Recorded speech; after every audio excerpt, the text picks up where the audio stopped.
जय हिंद दोस्तों, कैसे हैं आप सब। मैं आशा करता हूं आप सब मस्त होंगे, तंदुरुस्त होंगे और अपने पठन पाठन में लगे होंगे। देखिए, आज हम बात करेंगे आरआरबी पैरामेडिकल एग्ज़ाम 2026 को लेकर। जब से आप लोगों ने इस एग्ज़ाम को दिया है तब से आप लोगों के मन में एक डाउट चल रही है अपने सिलेक्शन को लेकर कि इस बार कट ऑफ क्या रहेगी, सेफ स्कोर कितना पर जा सकती है, जोन वाइज क्या रहने वाली है, कैटेगरी वाइज कट ऑफ क्या देखने को मिल सकती है। तो सारा जानकारी आपको इस वीडियो में देंगे। और सेकंड एक और बात हो जाती है बोनस अंक को लेकर, और बाद में फिर नॉर्मलाइजेशन को लेकर कितना नंबर तक बढ़ सकती है, कितना नंबर घट सकती है नॉर्मलाइजेशन के नाम पर, और किनको घट सकती है किनको बढ़ सकती है, इसके रिगार्डिंग भी आपको मैं सारा कुछ डाउट क्लियर करने वाला हूँ। तो वीडियो को शुरू से अंत तक जरूर देखिएगा, स्टेप बाय स्टेप समझने की कोशिश कीजिएगा। इस चैनल पर पैरामेडिकल जुड़ी कोई भी इन्फॉर्मेशन आएगी तो सबसे पहले आपको इस चैनल पर देखने को मिल जाएगी। तो आप चैनल को सब्सक्राइब कर सकते हो, बेल आइकन दबा सकते हो। तो सबसे पहले बात करते हैं टोटल पोस्ट को लेकर या टोटल वैकेंसी को लेकर। तो टोटल वैकेंसी इसमें 434 में टोटल वैकेंसी निकाली गई थी आरआरबी पैरामेडिकल 2026 को में। इसमें फॉर्म कितने भरे गए थे? टोटल फॉर्म इसमें 3,50,000 यानी कि 3.5 लाख के अप्रॉक्स में टोटल इसमें फॉर्म भरे गए थे। प्रजेंट कैंडिडेट की अगर बात की जाए, प्रजेंट एप्लीकेंट की बात की जाए तो 2,90,000 के अप्रॉक्स में टोटल इसमें प्रजेंटिंग दर्ज कराई गई है। और आंसर की आपका 21 मार्च को जारी कर दिया गया है, जिसका लास्ट ऑब्जेक्शन लगाने की तिथि 29 मार्च रखा गया था। अब बात करते हैं इसमें कि 29 मार्च तक कितना प्रश्न पर ऑब्जेक्शन लगाई गई है, यानी कि 60 से 9 दिनों के बीच में कितना प्रश्न पर ऑब्जेक्शन लगाई गई, इसके रिगार्डिंग बात करने वाले हैं। Exam level moderate to hard आपका दर्ज कराई गई, तो ऑब्जेक्शन की जो आपकी क्राइटेरिया है या ऑब्जेक्शन लगाने की संख्या है क्वेश्चन का, तो बढ़ भी सकती है। ठीक है, अब बात करते हैं नेक्स्ट वैकेंसी डिटेल को लेकर।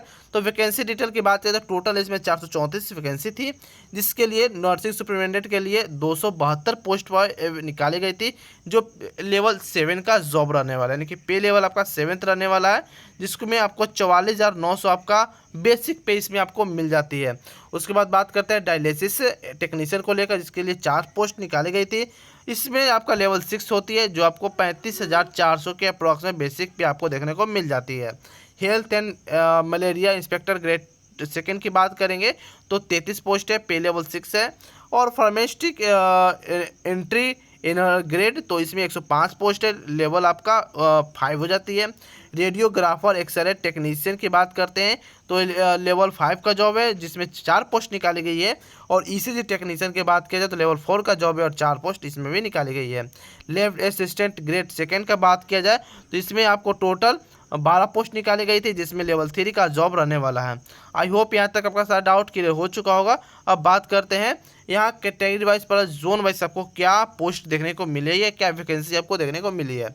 तो आरआरबी अहमदाबाद में बात करें टोटल 11 वैकेंसी निकाली गई थी। अजमेर में 10 निकाली गई थी, बेंगलोर में 9 निकाली गई थी, भोपाल में भी 9 निकाली गई, भुवनेश्वर में 8 निकाली गई है।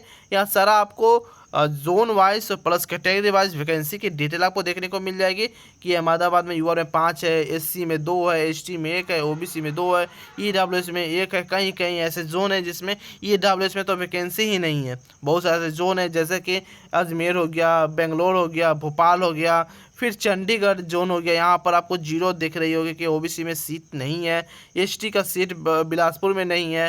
तो बहुत सारे ऐसे जोन है जिसमें कई कई कैटेगरी में तो सीट ही नहीं है। नेक्स्ट बात करते हैं इसके एग्ज़ाम एनालिसिस को लेकर, और यहाँ बात कर लेंगे बोनस अंक और नॉर्मलाइजेशन को लेकर। यही बात आपको समझा देंगे, काफ़ी अच्छे तरीके से समझाने वाले।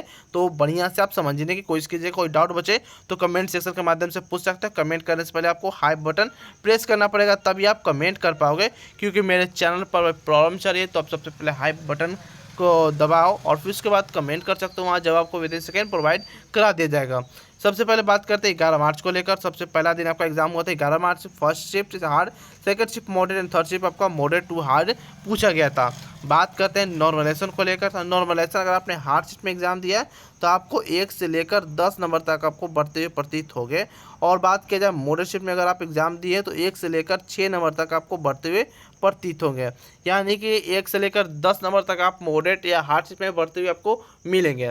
बात किया जाए इजी शिफ्ट में, तो इजी शिफ्ट में हालांकि कोई ऐसा शिफ्ट नहीं है जो इजी शिफ्ट है, लेकिन अगर विभाग कहता है कि यह शिफ्ट काफ़ी इजी है तो आपको मानना पड़ेगा, और आप उसमें विभाग को ही सुनना, विभाग का ही बात आपको सभी को मानना पड़ेगा।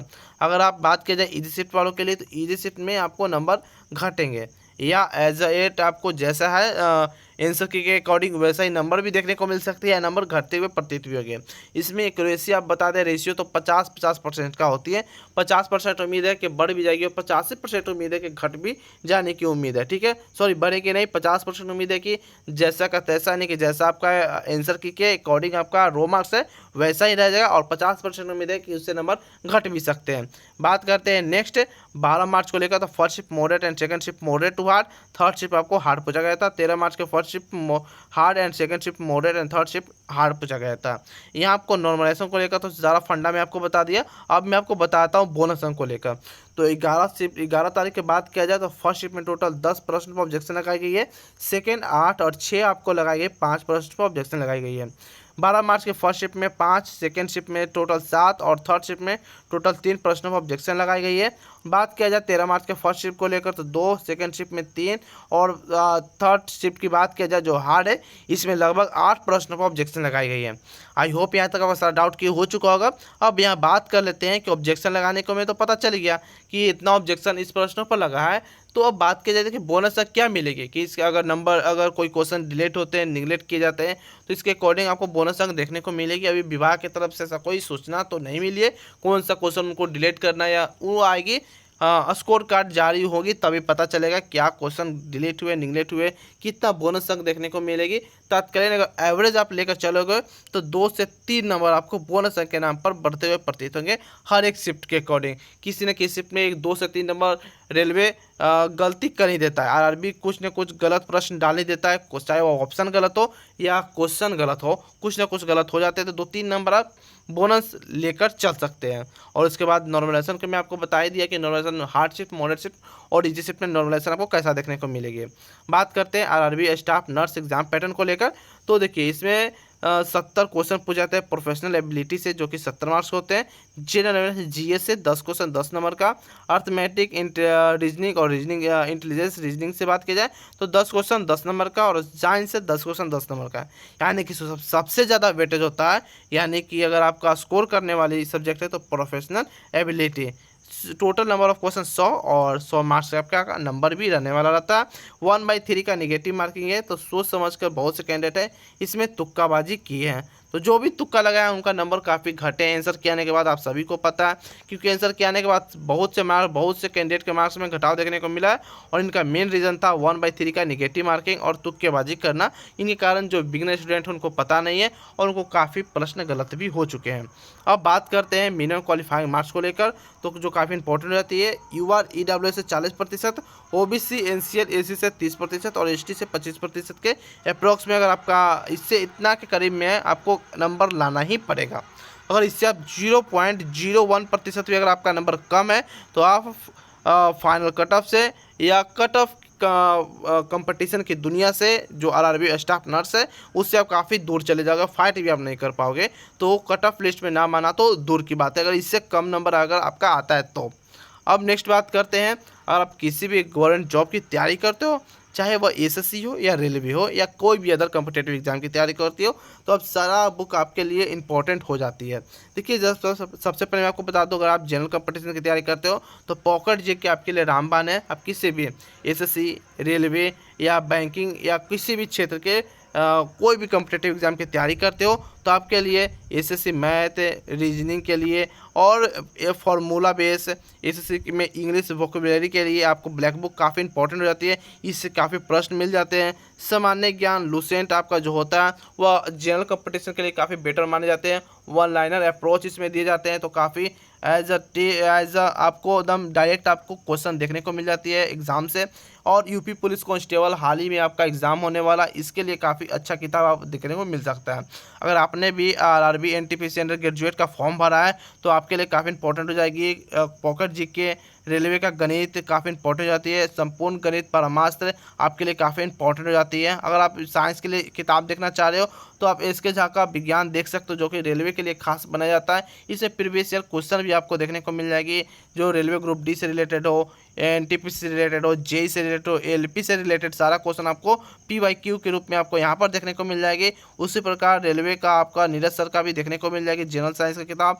और अगर आप जनरल कंपटीशन की तैयारी करते हो या जनरल आप ऑनलाइनर पढ़ना चाहते हो, MCQ के रूप में पढ़ना चाहते हो, तो आप लुसेंट का सामान्य विज्ञान भी खरीद सकते हो। सारा का लिंक आपको डिस्क्रिप्शन बॉक्स में देखने को मिल जाएगा। अगर बात किया जाए सबसे बेटर जो सबसे ज़्यादा पूछे जाने वाले करंट अफेयर है, क्योंकि आप सभी को पता है रेलवे में करंट अफेयर का वेटेज काफ़ी बढ़ा दिया गया है रेलवे ग्रुप डी से लेकर, तो इसमें आपको 2026 का करंट अफेयर देखने को मिल जाएगा एडुटेरिया करंट अफेयर में, तो आप यहाँ से भी खरीद सकते हो। और यहाँ पे SPD का आपका देखने को मिल जाएगा करंट अफेयर 2026 का, आप यहाँ से भी खरीद सकते हो। तो सारा का लिंक आपको डिस्क्रिप्शन बॉक्स में देखने को मिल जाएगा, वहाँ से आप कोई भी किताब परचेज कर सकते हो काफ़ी कम दाम में। ऐसे भी फ्लिपकार्ट पर भी सेल लगा हुआ है, तो काफ़ी कम दाम में आपको बढ़िया किताब देखने को मिल जाएगी। अब बात करते हैं नेक्स्ट रेड जोन वाले कट ऑफ के बारे में जान लेते हैं। तो रेड जोन में आपको गुवाहाटी, प्रयागराज, चंडीगढ़, कोलकाता, पटना, रांची, मुजफ्फरपुर और भुवनेश्वर जैसे RRB जोन इस बार आपको देखने को मिल जाएगी रेड जोन में, ठीक है।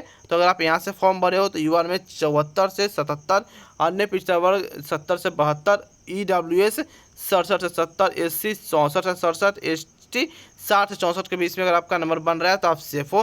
DB के लिए आप कोई दिक्कत नहीं है, आप DB के लिए सेफ माने जा रहे हो।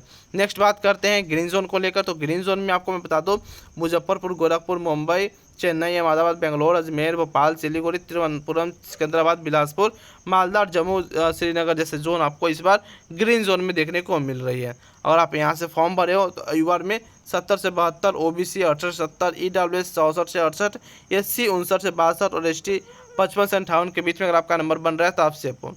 मैंने जितना भी आपको मैं डिजिट बताया, रो कट ऑफ बताया, वह सारा कुछ आपको रो मार्क्स है, यानी इसमें आपको नॉर्मलाइजेशन अभी बोनस अंक देखने को बाकी है। इतना आपका आंसर के थ्रू इतना आपका क्वेश्चन आना चाहिए, यानी अगर आप UR से हो और ग्रीन जोन में आपका है जोन, तो आपको 70 के अप्रोक्स में 70 या 68-70 के अप्रोक्स में अगर आपका नंबर है तो आप सेफ हो। और बात करें इसमें आपको 5 से 6 नंबर या 8 नंबर तक और इंक्रीज होती हुई प्रतीत होगी नॉर्मलाइजेशन और बोनस अंक को लेकर। बाकी यहाँ तक अगर सारा डाउट क्लियर हो चुका हो, कोई भी जानकारी अगर बच जाए, कोई भी डाउट बच जाए तो कमेंट सेक्शन के माध्यम से पूछ सकते हैं। कमेंट करने से पहले आपको हाई बटन प्रेस करना पड़ेगा, तभी आप कमेंट कर पाओगे, नहीं तो आप कमेंट नहीं कर पाओगे। मेरे चैनल पर कुछ प्रॉब्लम चल रही है, इसी के कारण अभी कमेंट बंद है। हालांकि यूट्यूब टीवी से लगातार बात हो रही है इसके रिगार्डिंग, तो जल्दी प्रॉब्लम सॉल्व कर दी जाएगी। बाकी और इन्फॉर्मेटिव वीडियो के लिए आप हमारे चैनल को सब्सक्राइब कर सकते हो, बेल आइकन दबा सकते हो। तो फिर मिलते हैं कोई और इन्फॉर्मेटिव वीडियो में, तब तक के लिए जय हिंद, जय भारत दोस्तों।